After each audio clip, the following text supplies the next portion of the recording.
Mga nangunguha ng bakal. Itong mga bata. Ayun, nakuha na yung bakal. Ayun.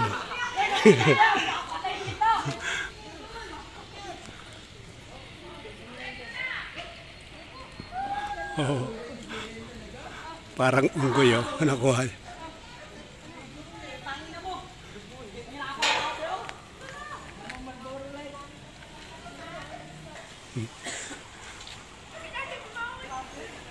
Malayo na sila na nagkakabit ng bakod. Bali, screen na lang.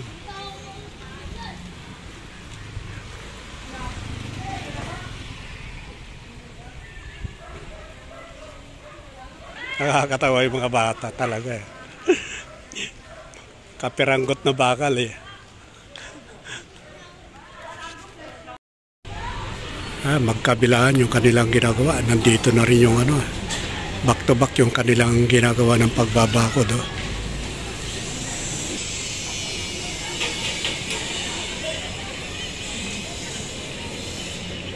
Pulido yung kanilang paggawa ng bakod. Talagang mayroon siyang sapin na bakal.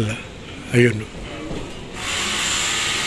Yan ang pinaka sapatos, plancha sa ilalim.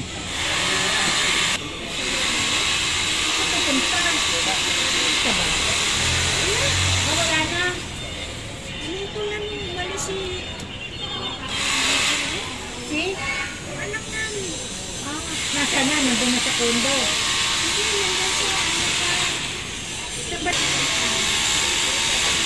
Sana kapila. Nilipat sila sa... Kaya sila may trabaho. Ayun yung taas ng kanilang bakod. Merong kataas. Nasa ibabaw na yun.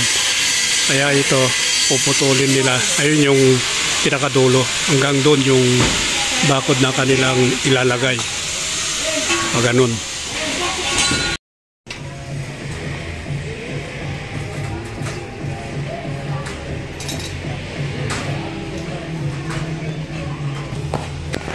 Ayun, oh.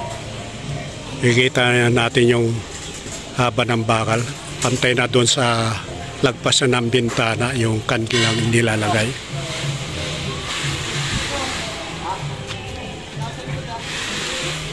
Ayan yung haba ng bakal. Mabilis yung trabaho. Talagang tinutukan ang gusto ng kanilang foreman.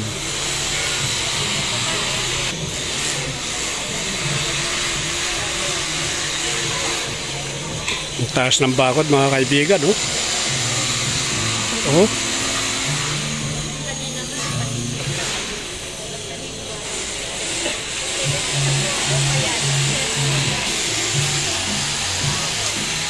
At pinagtatanggal. Ayan, oh. Malinis na malinis. Wala nang nakatayong puno dito sa area rito.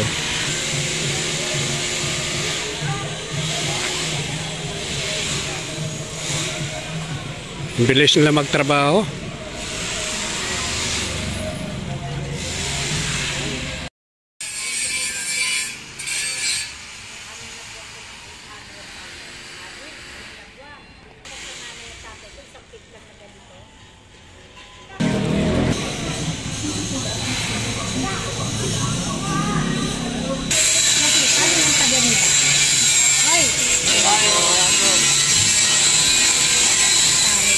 Ay, bata na ako. Malayo! Hindi sasabihin ko sa inyo. Hindi ako swakang matapos.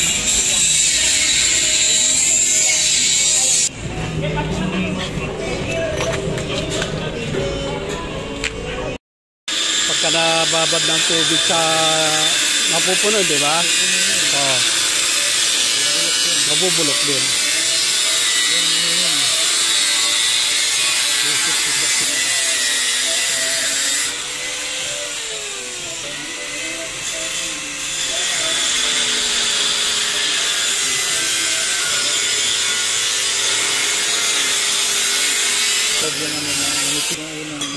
Orig, mga orig yun eh.